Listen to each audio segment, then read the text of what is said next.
దేవుడు మాట్లాడటానికి ఎంతో ఇష్టపడతా ఉన్నాడు.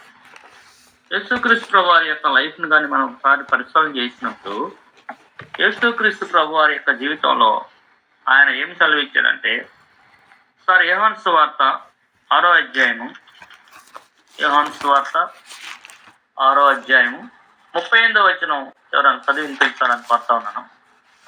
యోహాను సువార్త 6వ అధ్యాయం 38వ వచనం. నా ఇష్టమును నెరవేర్చుటకు నేను రాలేదు, నన్ను పంపిన వాని చిత్తం నెరవేర్చుటకే పరలోకము నుండి దిగి వచ్చితిని.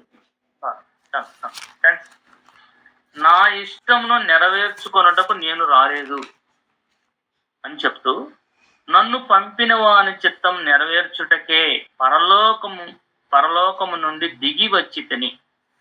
యేసు ప్రభు వారి యొక్క జీవితంలో ఆయన చెప్పినటువంటి స్టేట్మెంట్ ఏంటంటే, అసలు ఎందుకు వచ్చాను నేను? మనం అనుకుంటాము సిలువ మరణం పొందటానికి, మనందరికి రక్షణ తీసుకురావడానికి అనుకుంటాం. అది జీవితంలో ఒక పార్ట్ మాత్రమే. యేసు ప్రభు వారు చెప్పిన ఒక పార్ట్ అది. మెయిన్గా ఏంటి అంటే, ఈ లోకానికి యేసు ప్రభు వారు వచ్చిన ఉద్దేశం ఏంటంటే, మనందరికి మాదిరిగా ఉండటం కోసం, ఒక వ్యక్తి భూమి మీద ఎలా జీవించాలో అనేది చూపించడం కోసం యేసుక్రీస్తు ప్రభు వారు ఈ లోకానికి వచ్చినట్టు చెప్తాను.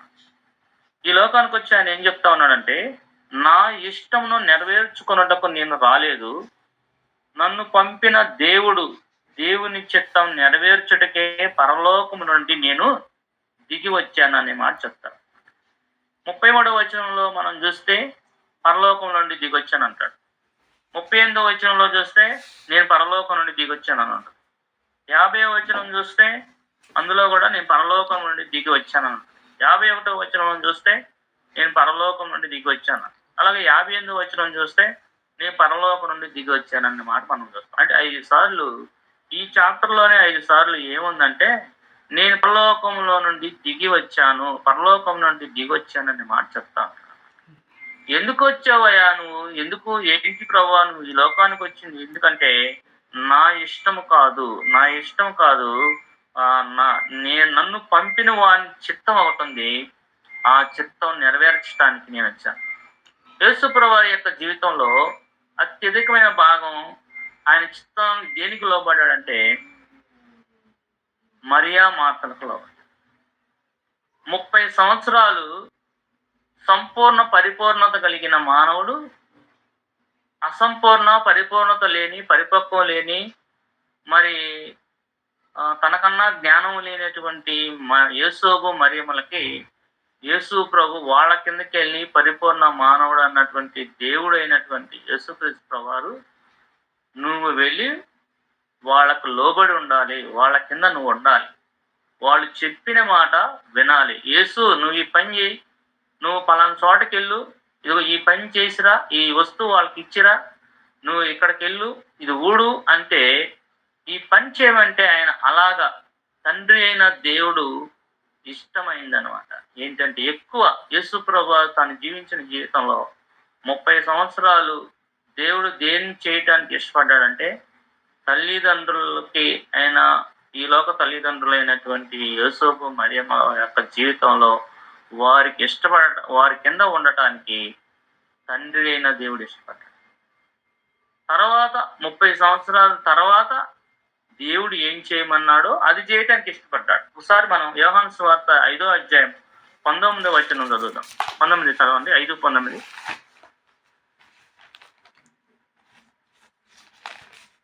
యోహాను సువార్త 5:19. కాబట్టి యేసు వారికి ఇట్లు ప్రత్యుత్తరం ఇచ్చెను, తండ్రి ఏది చేయుట కుమారుడు చూచెను, అదే కాని తనంతట తాను ఏమీ చేయనేరడు. ఆయన వేటిని చేయునో వాటిని కుమారుడును అలాగే చేయును. అంటే ఇక్కడ యేసు ప్రభువారు ఏం చెప్తా ఉన్నాడంటే, తండ్రి ఏది చేయుట కుమారుడు చూశాడో అదే గాని తనంతట తాను ఏమీ చేయనేరడు. ఆయన వేటిని చేయనో వాటినే కుమారుడు అలాగే చేయను అంట. అంటే ఇక్కడ ఏం చెబుతాడు యేసుప్రభు వారు, నా సొంతది ఏది నేను చేయడానికి ఇష్టపడలేదు, నా సొంతది ఏది నేను ఈ లోకంలో చేయడానికి ఇష్టపడలేదు. తండ్రి పరలోకంలో ఉన్నప్పుడు నేను ఈ భూలోకంలో రాకముందు తండ్రి దగ్గర ఉన్నాను కదా, సృష్టించినప్పుడు తండ్రితో ఉన్నాను కదా, మానవులను తయారు చేసినప్పుడు తండ్రితో ఉన్నాను కదా, అలాగే తండ్రి ఏం చేస్తున్నాడో పరలోకంలో నేను ఉన్నప్పుడు ఏం చేస్తున్నాడో తండ్రి అది నేను చూశాను. నేను తండ్రి ఏం చేయటం చూశానో నేను కూడా అదే చేస్తున్నాను. కానీ నా సొంతది ఏది కూడా ఈ లోకంలో ఉన్నప్పుడు నా సొంతది ఏది కూడా నేను నా సొంత అభిప్రాయాన్ని కానీ, సొంత ఇష్టాన్ని కానీ, సొంత కోరికను కానీ నేను నెరవేర్చటం లేదు అని ఎవరు చెప్తా ఉన్నారంటే ఈ లోకంలో ఉన్నప్పుడు యేసుక్రీస్తు ప్రభువారు సెలవిస్తాం. మనం ఈరోజు ఏం చూడబోతున్నాం అంటే యేసుక్రీస్తు ప్రభువారు భూమి మీద ఉన్నప్పుడు ఎలాగా గాడ్స్ విల్ని దేవుని మీద ఆధారపడి దేవుని చిత్తాన్ని ఎలా చేశాడో, ఎలాగా నడిచాడో, ఎలాగా దేవుని మీద ఆధారపడ్డాడో, దేవుని పనిని ఎలా నెరవేర్చాడో, దేవుడి మాట ఎలా విన్నాడో, దేవుని మీద ఎలా ఆధారపడ్డాడో, ఈ మాటలు వినటానికి ఈరోజు మనం ఇష్టపడతా ఉన్నాం. ఈరోజు బైబిల్ స్టడీ ఏంటంటే యేసు ప్రభు వారి యొక్క గాడ్స్ విల్, ఆయన యొక్క చిత్తం దేవుని పట్ల ఎలా ఉంది, ఆయన ఎలాగ నడిచాడు, ఎలాగ ఉన్నాడు అనే మాటలే మనం ఈరోజు చూడబోతాం. యోహాను సువార్త అదే 5:30 గానే మనం చూసినట్టయితే 30వ వచనంలో చూస్తే యేసు ప్రభు వారు ఏమంటాడంటే, నా అంతటా నేను ఏమీ చేయలేను, నేను వినున్నట్లు తీర్పు తీర్చుతున్నాను, నన్ను పంపిన వాని చిత్తం చేయగోరుదును గాని నా ఇష్ట ప్రకారం చేయగోరను, కనుక నా తీర్పు న్యాయమైందని రాయబడింది. అంటే ఏం చెబుతానంటే నా అంతటా నేనేమి చేయలేను, నా అంతటా నేనేమి చేయను, నేను వినున్నట్లుగా తీర్పు తీర్చుచున్నాను, నన్ను పంపిన వాని చిత్త ప్రకారమే చేయగోరుదును గాని నా ఇష్ట ప్రకారం నేనేమి చేయగోరను, నా ఇష్ట ప్రకారం నేను చేయగలను, నా తండ్రి ఇష్టమే నెరవేర్చాలని యేసుక్రీస్తు ప్రభు వారు తండ్రిని కోట్ చేస్తాం. ఆయన ఏదన్నా మాట్లాడి ఆయన ఏం మాట్లాడతాడంటే నా తండ్రి చెప్పాడు, నా తండ్రి దగ్గర నేర్చుకున్నాను, నేను నా తండ్రి దగ్గర చూశాను, నా తండ్రి మాటలే వింటున్నాను, నా తండ్రి అని ఏది కోడి చేసినా కానీ ప్రతి దాని కూడా ఆయన ఏం కోడి చేస్తాడంటే నా తండ్రి నా చిత్తం కాదు, నా తండ్రి చిత్తం అనే మాట ఆయన నోట్లో నుంచి నోరు తెరిస్తే అదే మాట ఆయన జీవితంలో ఆయన అదే మాట వాడుతున్నట్లు మనం చూస్తాం. ఒకసారి మరి 48వ వచనం చదువుకున్నాం. యోహాను సువార్త 6వ అధ్యాయం 48వ వచనం చదువుతాం. యోహాను సువార్త 6వ అధ్యాయం 48వ వచనం మనం చదవండి. యోహాను సువార్త 6వ అధ్యాయం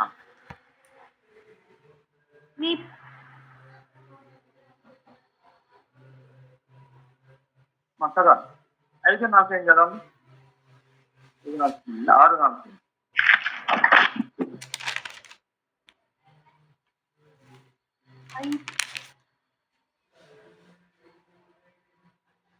విశ్వసించేవాడి నిత్య జీవం గలప్పుడు జీవాహారం లేని మీ పితరుల చంపారు, దీన్ని తినువాడు చావకున్నట్లు పరలోకం నుండి దిగి వచ్చిన ఆహారం ఇదే, పరలోకం నుండి దిగి వచ్చిన జీవాహారం నేనే, ఎవడైనా ఈ ఆహారం భుజించినట్లయితే వాడు ఎల్లప్పుడూ జీవించును, మరియు నేను ఇచ్చే ఆహారం లోకంలో జీవనకై నా శరీరం నిమిత్తం నిశ్చయంగా చెప్తాం. ఇక్కడ ఏం చెప్తారంటే పరలోకం నుండి దిగి వచ్చిన ఆహారం అంటారు. ఈ ఆహారం భుజించువాడు ఎల్లప్పుడూ జీవించును అంటే ఈ ఆహారం భుజించువాడు ఎల్లప్పుడూ కూడా జీవిస్తాడు అనేటువంటి మాట మనం చూస్తాం. ఇక్కడ ఏముంటదంటే కుమారుని చూసి ఆయన యందు విశ్వాసించు ప్రతివాడు నిత్య జీవం పొందుటయే నా తండ్రి చిత్తం అంటాడు అన్నమాట. అంటే నా తండ్రి చిత్తం అని యేసుక్రీస్తు వారు ఏం చెప్తారంటే ఒకసారి 38వ వచనం చదవండి. 5:38 యోహాను సువార్త 5:38. ఆయన ఎవరిని పంపెనో ఆయన మీరు నమ్మలేదు గనుక మీలో ఆయన వాక్యం నిలిచిండలేదు. 6:38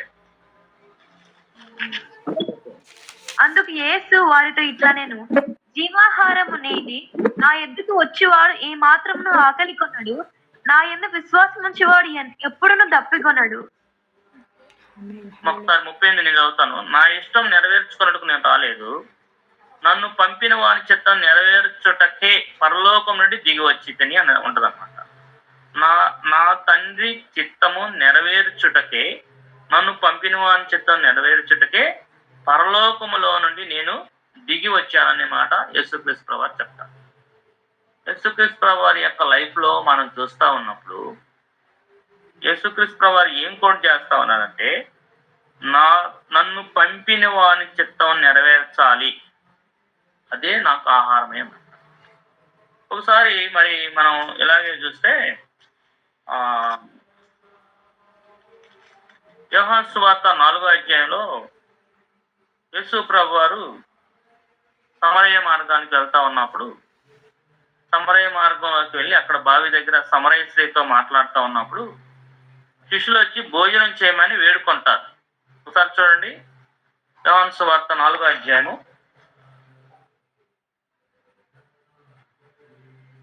34 అన్న. యేసు వారిని చూసి, వారు ఊరిలో నుండి బయలుదేరి ఆయన యొద్దకు వచ్చుచుండరి. ఈలోగా శిష్యులు బోధకుడా భోజనం చేయమని ఆయన వేడుకొండ్రి. అందుకైన భుజించుటకు మీకు తెలియని ఆహారం నాకున్నదని వారితో చెప్పగా, శిష్యులు ఆయన భుజించుటకు ఎవడైనా ఏమైనా తెచ్చునేమోనని ఒకరితో ఒకటి చెప్పుకొండ్రి. యేసు వారిని చూసి, నన్ను పంపిన వారి చిత్తం నెరవేర్చుటయు ఆయన పని తుదమట్టించుటయు నాకు ఆహారమై ఉన్నది అని చెప్తారు. అంటే నేను ఆ యేసు ప్రభువారు ఏం చెప్తారంటే, మీకు తెలియని ఆహారం నాకు ఒకటి ఉంది. ఏంటి ఆహారం అంటే, ఆయన చిత్తం నెరవేర్చాలి నా జీవితంలో, ఆయన పనిని తుదమట్టించాలి. ఇది నా జీవితంలో నాకున్న ప్రాముఖ్యమైనటువంటి పని అది అంటాడు. యేసుక్రీస్తు ప్రభువారు చాలా పెందల కాడలేసి అరణ్యానికి వెళ్ళి ప్రార్థన చేస్తూ ఉంటాడు. ఎందుకు అంత ఎర్లీగా వెళ్ళి ప్రార్థన చేస్తూ ఉంటాడంటే, ప్రతిరోజు ఆ దినానికి నేనేం చేయాలి ప్రభువా, నేను ఎక్కడికి వెళ్ళాలి, నేను ఏ రోజు ఎవరికి సువార్త చెప్పాలి, ఈరోజు ఎవరిని స్వస్థపరచాలి, ఈరోజు ఎవరు దురాత్మను నేను వదలగొట్టాలి అని దేవుని మీద ఆధారపడటానికి ప్రతిరోజు కూడా ఆయన పెందల కడలేసి అరణ్యంలోకి వెళ్ళి ప్రార్థన చేస్తానికి ఆయన ప్రతిరోజు కూడా అలా వెళ్ళి దేవుని మీద ఆధారపడి, ఏ కొంచెం సమయం దొరికినా కానీ సాయంత్రం కూడా శిష్యులను వదిలి వాళ్ళని అందరిని పంపించేసి కొండకెళ్ళి ప్రార్థన చేసేవాడు. ఆయన ఎంతో చక్కటి పరిచర్య చేస్తూ ఉండేవాడు. ప్రతిరోజు కాలు నడకన నడిచి వెళ్ళేవాడు. అనేక మందికి బోధ చేసేవాడు. ఒక్కసారి ప్రసంగం చేస్తేనంట, ఒక మనిషి 8 గంటలు పొలంలో పనిచేస్తే ఎంత శక్తి ఎనర్జీ ఖర్చు అవుతుందో ఒక్కసారి ప్రసంగం చేస్తే అంత ఖర్చు అవుతుందంట ఎనర్జీ అనేది. సర్వేల్లో తెలిసినటువంటి విషయం. అంటే ప్రసంగం చేయటం ఈజీ అనుకుంటారు కానీ అది చాలా కష్టంతో కూడుకున్న పని. ప్రసంగం చేయటం అంటే ఏదో మనంతటా మనం ఏదో మన కొన్ని మాటలు చెప్పటం కాదు. కానీ యేసుక్రీస్తు ప్రభువారు ప్రసంగం చేయాలంటే పూర్తిగా దేవుని మీద ఆధారం. కొన్ని గంటలు దేవుని సన్నిధిలో గడిపారు. దేవా, ఈరోజు వచ్చే ప్రజలకు నేను ఏం మాటలు ఇవ్వాలి, నీ మాటలు ఏం చెప్పాలి, ఎటువంటి మాటలు చెప్పాలి అని ఆయన గంటలు దేవుని మీద ఆధారపడి దేవుని చిత్తం ఆ రోజు ఏంటి అని తెలుసుకునేవాడు. ఆ రోజు ఏ విధంగా ఎక్కడికి వెళ్ళాలో అని తెలుసుకొని దేవుని చిత్తంగా దేవుని మీద ఆధారపడేటువంటి యేసు ప్రభువు. కాబట్టి యేసు ప్రభువారి లైఫ్ లో మనం ఏం చూస్తా ఉన్నామంటే, యేసు ప్రభువారు నన్ను పంపిన వాని చిత్తం నెరవేర్చుటయు ఆయన పనిని తుదమట్టించుటయు నాకు ఆహారమై ఉందన్నాడు. ఇలాంటి పని ఎలా చేస్తా ఉన్నాడంటే, ఒకసారి యోహాను సువార్త 8వ అధ్యాయం 29వ వచనం చదివినట్లయితే, ఒకసారి యోహాను సువార్త 8వ అధ్యాయం 29వ వచనం రండి, చదివి వినిపించండి. 8:20. నన్ను పంపిన వాడు నాకు తోడై ఉన్నాడు, నన్ను ఆయనకి ఇష్టమైన కార్యం నేను ఎల్లప్పుడూ చేయుదును గనుక ఆయన నన్ను ఒంటరిగా విడిచిపెట్టలేదని చెప్పాను. రైట్, చాలు.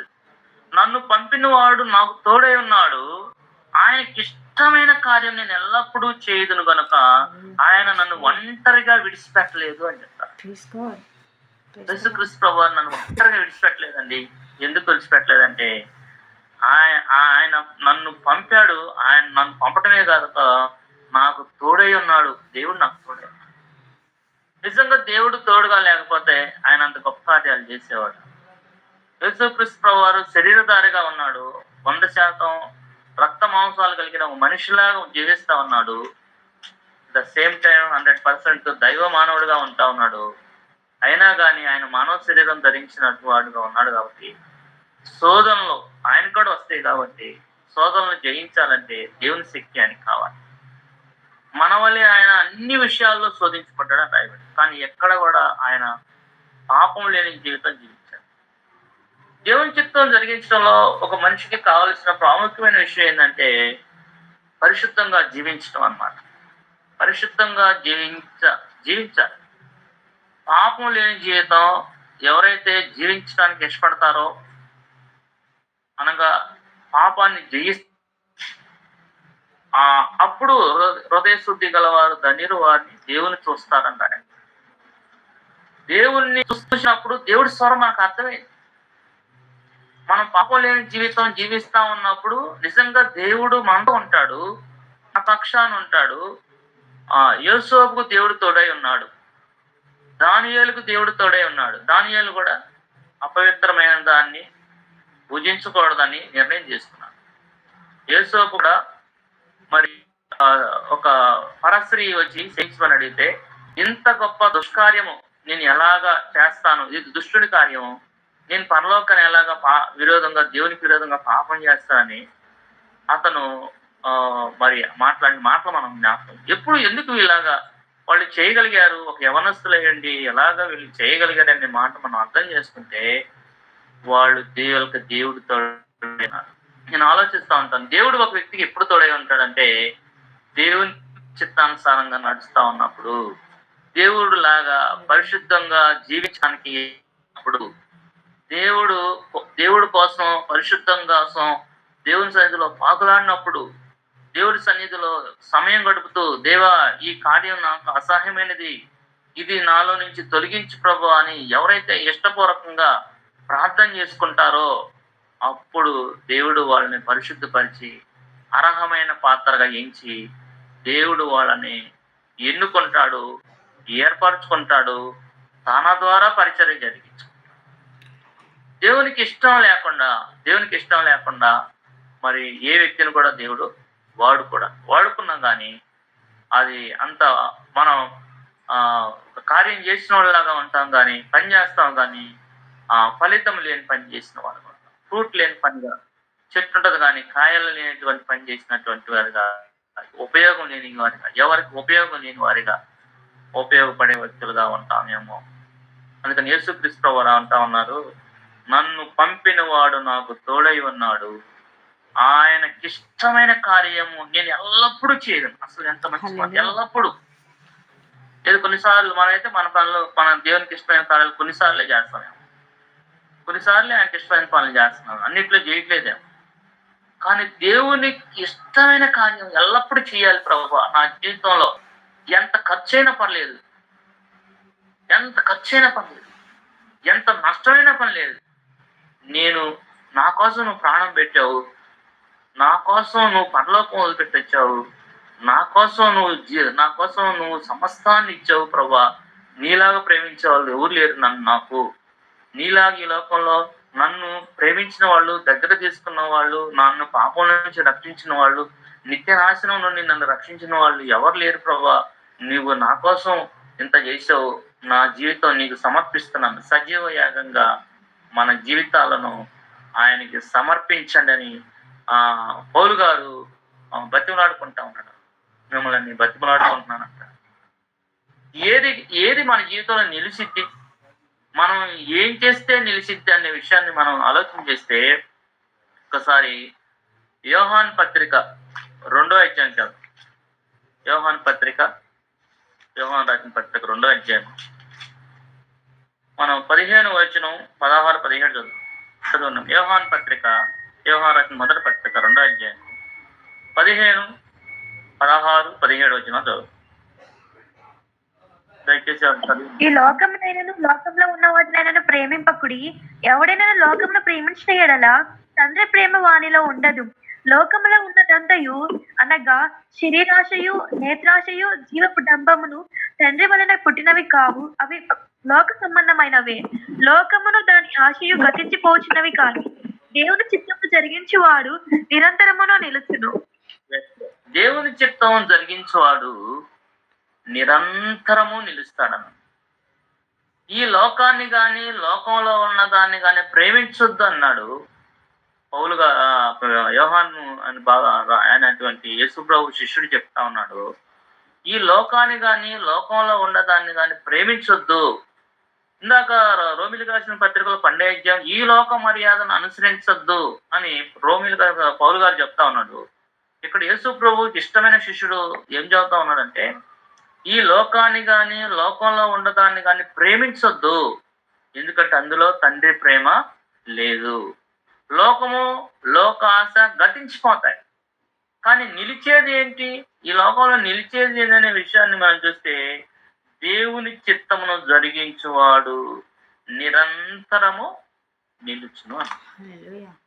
దేవుని చిత్తం జరిగించాలి. నా జీవితంలో ఎంత కష్టం వచ్చినా నా జీవితంలో నేను దేవుని చిత్తం జరిగించాలి అని దేవుని కోసం నిలబడి దేవుని కోసం జీవించే వాళ్ళు ఎంతమంది ఉన్నారంటారు? యేసుక్రీస్తు ప్రభువారు ఈ లోకానికి వచ్చి ఆయన దేవుని కోసమే జీవించాడు. దేవుని చిత్తమే జరిగించాడు. దేవుడు చెప్పమన్న మాటలే చెప్పాడు. ప్రతిరోజు దేవుడు వెళ్ళమన్న ప్లేస్కే వెళ్ళాడు. దేవుడు ఎవరిని స్వస్థపరచమంటే వాళ్ళనే స్వస్థపరిచాడు. దేవుడు ఎవరిని దురాత్మలలో కొట్టమంటే వాళ్ళనే వదిలిపెట్టాడు. ఆయన అన్నాడు, నా ఇష్టం కాదు, నా చిత్తం కాదు, నా సొంత చిత్తము కాదు, నా తండ్రి ఇష్టము అని. ఎందుకు? ఆయనే దేవుడు అయ్యింది, ఆయనే కదా దేవుడు. ఆయనే దేవుడు అయ్యింది, దేవుడి మీద ఆధారపడి అలాగా చేయాల్సి ఎందుకు అంటే ఆయన మనకు మాదిరి ఉంచిపోయాడు. ఒకసారి మనం పేతురు రాసిన మొదటి పత్రిక చదువుదామండి. పేతురు రాసిన మొదటి పత్రిక 2వ అధ్యాయంలో చూసినట్లయితే 20వ వచనం చదువు. పేతురు రాసిన మొదటి పత్రిక 2వ అధ్యాయం 20వ వచనం చదివితే, క్రీస్తు కూడా మీకు బాధపడి మీరు తన అడుగుతాడు నడుచుకున్నట్లు మీకు మాదిరి ఉంచిపోయిన. ఆయన పాపం చేయలేదు, ఆయన నోట ఏ కపటం కనపడలేదు, ఆయన దూషింపబడి బదులు దూషింపలేదు, ఆయన శ్రమ పట్టిబడి బెదిరింపక న్యాయంగా తీర్పు తెచ్చు దేవునికి తనను తాను అప్పగించుకొని దేవుడికి అప్పచెప్పుకున్నాడు యేసుక్రీస్తు ప్రభువు. ఆయన మాదిరి ఉంచిపోయాడు, అందరికీ మాదిరి. యేసుక్రీస్తు ప్రభువు అంటే అసలు మాదిరి. రేపు మన ఇష్టం వచ్చినట్టు పరిచయం చేసినా, మన ఇష్టం వచ్చినట్టు జాబు చేసినా, మన ఇష్టం వచ్చిన వాళ్ళు వివాహం చేసుకున్నా దేవుడు సంతోషించడు. నిన్ను బట్టి నన్ను బట్టి సంతోషించడు.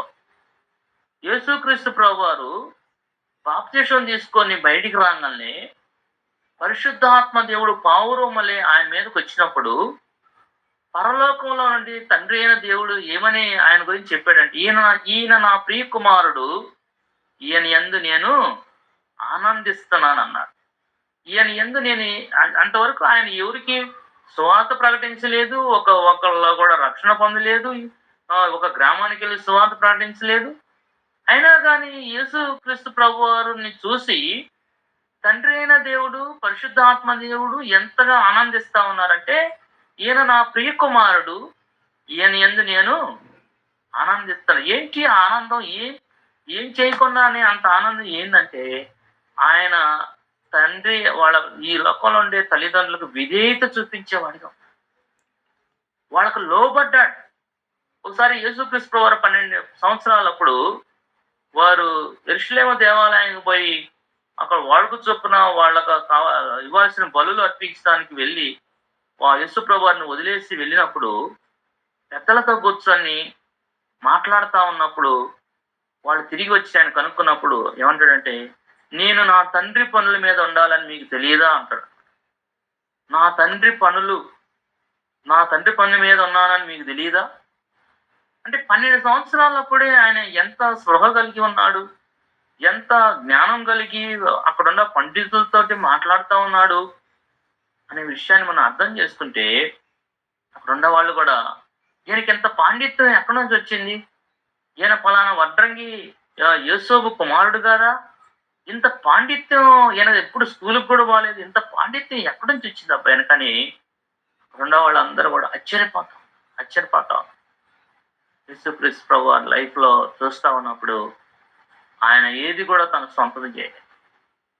మన జీవితంలో మన సొంతది మనం ఏం చేసినా దేవుని చిత్తం జరిగించేవారంట నిరంతరము నిలుస్తారు. కాబట్టి దేవుని చిత్తం ఏదో పరీక్షించి తెలుసుకోవాలనుంది.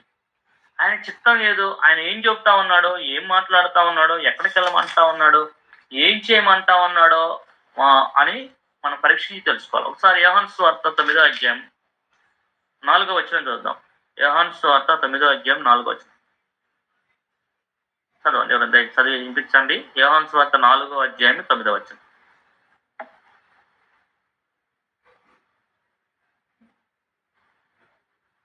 యోహాను సువార్త 4వ అధ్యాయం 9వ అధ్యాయం 4వ వచనం.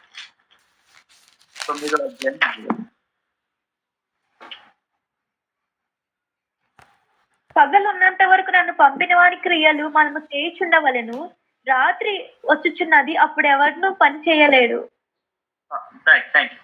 అంటే 9వ అధ్యాయం 4వ వచనం ఏం చెప్తుందంటే, పగలున్నంత వరకు నన్ను పంపిన వాని క్రియలను మనం చేయుచుండవలెను, రాత్రి వచ్చుచున్నది, అప్పుడు ఎవడను పని చేయలేదు. అంటే దీని అర్థం ఏంటంటే, మనం బ్రతికున్నంత కాలం, పగలన్నంత వరకు అంటే బ్రతికున్నంత కాలం మనం ఏం చేయాలంటే దేవుని పనే చేయాలి. దేవుని పని మీన్స్ దేవుని చిత్తం జరిగించాలి. రాత్రి వస్తున్నప్పుడు మనం ఏం చేయాలి అనగా, మనం చనిపోయిన తర్వాత మనం ఏం చేస్తాం